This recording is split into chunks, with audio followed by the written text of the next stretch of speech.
ओम गण गणपतये नमः. हर हर महादेव. संपूर्ण भारतातील प्रिय नागरिक बंधू भगिनींना श्रुत गणेश लक्ष्मी अशोक सांडगे यांचा नमस्कार. प्रिय बंधू भगिनींनो, शेअर बाजार गणेशवाणी चॅनलद्वारा सर्व बंधू भगिनींना गुंतवणूक साक्षर करण्याचा माझा हेतू आहे. तरी ज्या बंधू भगिनींना शेअर बाजार गुंतवणुकीतून श्रीमंत होण्याची मनापासून इच्छा आहे, शेअर बाजार गुंतवणुकीचे ज्ञान मोफत हवे आहे, अशा बंधू भगिनींनी अजूनही आपले चॅनल सबस्क्राईब केलेले नसल्यास लगेच करून बेल आयकॉन म्हणजेच घंटीचे बटन दाबावे ही विनंती. प्रिय बंधू भगिनींनो, सध्या आपण चॅनलवर शेअर बाजार अभ्यासक्रम ह्या सदरातील क्रमशः व्हिडिओ बनवत आहे. तर त्या म्हणजे शेअर बाजार अभ्यासक्रम ह्याच्यात आपण आत्तापर्यंत काय काय पाहिलं. सगळ्यात पहिल्यांदा आपण पाहिलं शेअर्स म्हणजे काय, नंतर पाहिलं शेअर मार्केट म्हणजे काय, नंतर पाहिलं आपण शेअर मार्केटचे दोन प्रकार आहेत, ते म्हणजे प्रायमरी मार्केट आणि सेकंडरी मार्केट. तर प्रायमरी मार्केट म्हणजे IPO आणि सेकंडरी मार्केट म्हणजे आपलं नॉर्मल मार्केट. त्याच्यात आपल्याला समजलं की आपल्याला शेअर जर खरेदी करायचा असला तर आपण दोन प्रकारेच करू शकतो. पहिलं म्हणजे तो शेअर्स IPOमधून म्हणजेच तो शेअर्स लिस्टिंग होताना आपण खरेदी करू शकतो. आणि त्यावेळी जर आपल्याला खरेदी करायला नाही जमली तर आपण तो शेअर्स सेकंडरी मार्केटला कधीही खरेदी करू शकतो. त्यात आपण पाहिलं शेअर मार्केटचं टायमिंग म्हणजे सकाळी 9:15 ते 3:30 सोमवार ते शुक्रवार शेअर मार्केट असतं हे पाहिलं. नंतर आपण पाहिलं की आपल्याला शेअर्स खरेदी करायचा म्हणजे आपण त्याच्यात रक्कम गुंतवत असतो, तर त्या सिक्युरिटीचा प्रश्न निर्माण होतो. तर शेअर मार्केटचे संरक्षण करणारी संस्था म्हणजे सेबी. तर सेबीची आपण माहिती पाहिली. तर त्याच्यानंतर आपण पाहिलं की शेअर मार्केटमधील निफ्टी आणि सेन्सेक्स निर्देशांक काय आहे, निफ्टी म्हणजे काय, सेन्सेक्स म्हणजे काय हे पाहिलं. त्याच्यानंतर आपण पाहिलं की निफ्टी आणि सेन्सेक्समधील कंपन्या कोणत्या बेसिसवर ठरवल्या जातात ते पाहिलं. तसेच मित्रांनो, आपण नंतर पाहिलं की लॉंग टर्म इन्व्हेस्टमेंटमध्ये म्हणजेच आपण कालच तो व्हिडिओ बनवलेला की आपण आयशर मोटर म्हणजे बुलेट ह्या गाडीची कंपनी म्हणजे आयशर मोटर. तर त्या आयशर मोटर कंपनीमध्ये आपण जर का 2005 साली 80,000 रुपये गुंतवले असते तर त्याचे आज करंट व्हॅल्यूला किती रुपये झाले असते, तर ते 80,000चे 11,75,68,000 रुपये कसे झाले ते आपण पाहिले. तर मित्रांनो, आज आपण पाहणार आहोत म्हणजेच कसं उत्तम कंपनीत जर आपण लॉंग टर्मसाठी इन्व्हेस्टमेंट केली असली तर ती रक्कम आपली कित्येक पटीने वाढते हे आपण त्या व्हिडिओमध्ये पाहिलं. परंतु मित्रांनो, आज आपण पाहणार आहोत की कोणताही शेअर जर असला तर तो योग्य आहे, अयोग्य आहे की उत्तम आहे हे कसे ठरवायचे. तर ते ठरवण्यासाठी 6 मुद्द्यांचा अभ्यास करणे गरजेचे असते. तर ते 6 मुद्दे कोणते कोणते आपण पाहायचे असतात ते आपण आज आपल्या आजच्या व्हिडिओमध्ये पाहणार आहोत. तरी संपूर्ण व्हिडिओ पहा ही विनंती. प्रिय बंधू भगिनींनो, कोणत्याही कंपनीचा अभ्यास करताना सगळ्यात पहिला मुद्दा पाहणे गरजेचे असते, तो म्हणजे त्या कंपनीचे नाव व सेक्टर.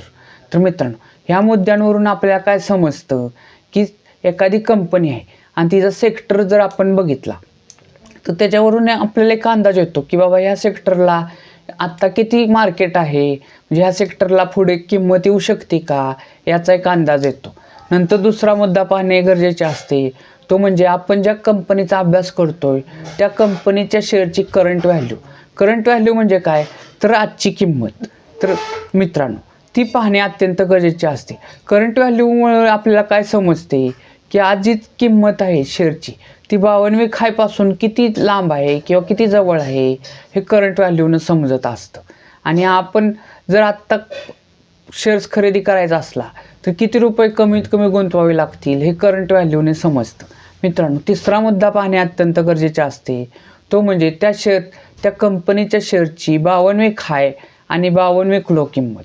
52वी खाय 52वी क्लो म्हणजे काय, तर त्या कंपनीचा जो शेअर बाजारात आहे तर त्या शेअरची म्हणजे त्या कंपनीच्या एका शेअरची 52वी म्हणजे सुमारे 13 महिन्यात जास्तीत जास्त किती किंमत झालेली तो असतो 52वी खाय, व कमीत कमी किती किंमत झालेली तो असतो 52वी क्लो.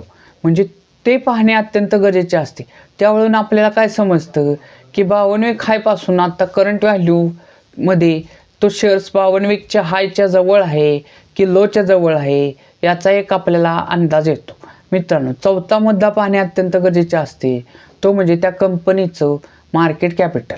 मार्केट कॅपिटल म्हणजे काय, तर त्या कंपनीचे शेअरची करंट व्हॅल्यू गुणिले त्या कंपनीची शेअर बाजारात असलेले सर्व शेअरची संख्या. थोडक्यात काय, तर त्या कंपनीचे शेअर बाजारात असलेले सर्वच्या सर्व शेअर्स आत्ता करंट व्हॅल्यूला जर विकले तर ती किंमत किती होईल, तिला त्या कंपनीचे मार्केट कॅपिटल म्हणजेच बाजार भांडवल असे म्हणतात. आणि त्यावरून आपल्याला काय समजतं की आपण त्यात रक्कम गुंतवणार आहोत, तर ऑलरेडी त्या त्या कंपनीत किती पैसे आहेत, म्हणजे त्या कंपनीचं मार्केट म्हणजे बाजार भांडवल किती आहे याचा एक अंदाज येतो. आणि त्यावरून आपल्याला एक अंदाज बांधता येतो की ती कंपनी किती मोठी आहे हे समजते. मित्रांनो, पाचवा मुद्दा कोणत्याही कंपनीचा अभ्यास करताना पाचवा मुद्दा बघणे अत्यंत गरजेचे असते, तो म्हणजे त्या कंपनीला मागील 5 वर्षात नफा झालेला की तोटा झालेला व तो किती झालेला हे पाहणे. मित्रांनो, हा मुद्दा पाहणे अत्यंत गरजेचे असते, कारण की आपण ज्या कंपनीत रक्कम गुंतवणार आहोत त्या कंपनीला जर नफा होत असला तरच त्या कंपनीचा शेअर्स भविष्यात वाढणार असतो. त्यामुळे त्या कंपनीचा मागील 5 वर्षाचा नफा पाहणे अत्यंत गरजेचे असते. म्हणजे थोडक्यात काय, ज्या कंपनीचा मागील 5 वर्षाचा नफा सतत वाढतोय त्या कंपनीचा शेअर्स हा सतत वाढ दर्शवत असतो. आणि मित्रांनो, ज्या कंपनीचा शेअर स्वस्त असतो तो तो त्या कंपनीला मागील 5 वर्षात नफा झालेला नसतो किंवा नफ्याचं प्रमाण खूप कमी असतं, तेव्हाच त्या कंपनीची किंमत ही कमी होत असते. तर महत्त्वाचं काय, तर पाचवा मुद्दा म्हणजे मागील 5 वर्षाचा नफा तोटा पाहणे अत्यंत गरजेचे असते. मित्रांनो, सहावा मुद्दा कोणत्याही कंपनीचा अभ्यास करताना सहावा मुद्दा पाहणे अत्यंत गरजेचे असते, तो म्हणजे काय, तर त्या कंपनीचं share holding pattern. Share holding pattern म्हणजे काय, तर त्या कंपनीचे जे शेअर बाजारात शेअर्स आहेत तर ते सध्या कोणत्या कोणत्या घटकाकडे किती किती टक्के आहेत हे पाहणे. तर त्यावरून आपल्याला काय समजतं की आपण त्यात रक्कम गुंतवणार आहे, म्हणजे त्या कंपनीचा शेअर्स घेणार आहे, तर त्या कंपनीचा आपण सुद्धा एक छोटा हिस्सा का होईना पण आपण त्याचे मालक होणार आहोत. तर ते मालक होण्याच्या आधी त्या कंपनीचे सध्या मालक कोण कोण आहेत हे पाहणे गरजेचे असते. त्याला शेअर होल्डिंग पॅटर्न म्हणतात. आणि शेअर होल्डिंग पॅटर्नमध्ये आपण काय पाहायचं असतं, सगळ्यात महत्त्वाचं म्हणजे त्या कंपनीच्या शेअर होल्डिंग पॅटर्न म्हणजेच शेअर होल्डरमध्ये सर्वात मोठा घटक हा प्रोमोटर असणे गरजेचे असते. प्रोमोटर म्हणजे काय, तर प्रवर्तक, थोडक्यात त्या कंपनीचे मालक. तर मालकांचाच हिस्सा जर त्या कंपनीत जास्त असेल तर ते कंपनीच्या प्रगतीकडे विशेष लक्ष देत असतात. त्यामुळे शेअर होल्डिंग पॅटर्न पाहणे अत्यंत गरजेचे असते. आणि त्यात जी कंपनी शेअर होल्डिंग पॅटर्ननुसार उत्तम असते त्यात प्रोमोटर होल्डिंग हे कमीत कमी 50% किंवा त्याच्यापेक्षा अधिक असते. तसेच मित्रांनो, शेअर होल्डिंग पॅटर्नमध्ये इतर घटकसुद्धा महत्त्वाचे असतात, ते म्हणजे DII, FII, पब्लिक, अदर. तर DII घटक हा जो असतो, DII म्हणजे काय, तर डोमेस्टिक इन्स्टिट्यूशनल इन्व्हेस्टर म्हणजेच घरेलू गुंतवणूकदार संस्था. तर मित्रांनो, घरेलू गुंतवणूकदार संस्था म्हणजे त्याच्यात कोण कोण येतं, त्यामध्ये आपल्या मोठमोठ्या भारतीय बँका, इन्शुरन्स संस्था, म्युच्युअल फंड संस्था यांचा सहभाग असतो. आणि लक्षात घ्या, ज्या कंपनी गुंतवणुकीसाठी उत्तम असते त्याच्या DIIचा हिस्सा म्हणजेच घरेलू गुंतवणूकदारांचा हिस्सासुद्धा बऱ्यापैकी उत्तम असतो. मित्रांनो, पुढचे मोठे गुंतवणूकदार पाहणे गरजेचे असते, ते म्हणजे FII म्हणजे फॉरेनर इन्स्टिट्यूशनल इन्व्हेस्टर म्हणजेच विदेशी गुंतवणूकदार संस्था.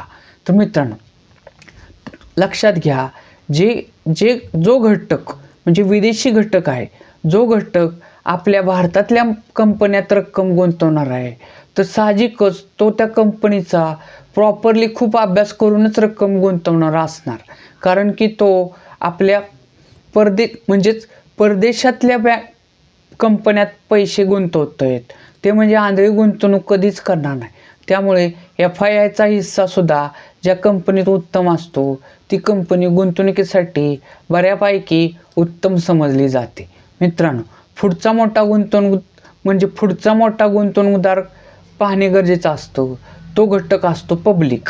मित्रांनो, पब्लिक हा घटक ज्या कंपनीत शेअर होल्डिंग पॅटर्ननुसार पब्लिक हा घटक जास्त असतो ती कंपनी गुंतवणुकीसाठी योग्य नसते, अयोग्य असते. का तर पब्लिक हा जो घटक असतो तो पब्लिक हा घटक हा कोणत्याही अफवांवर विश्वास ठेवून किंवा कुणीतरी सांगितलं म्हणून किंवा एखाद्या कंपनीचा शेअर्स भावनिक हायपासून बराच खाली आलेला आहे त्यामुळे त्यात खरेदी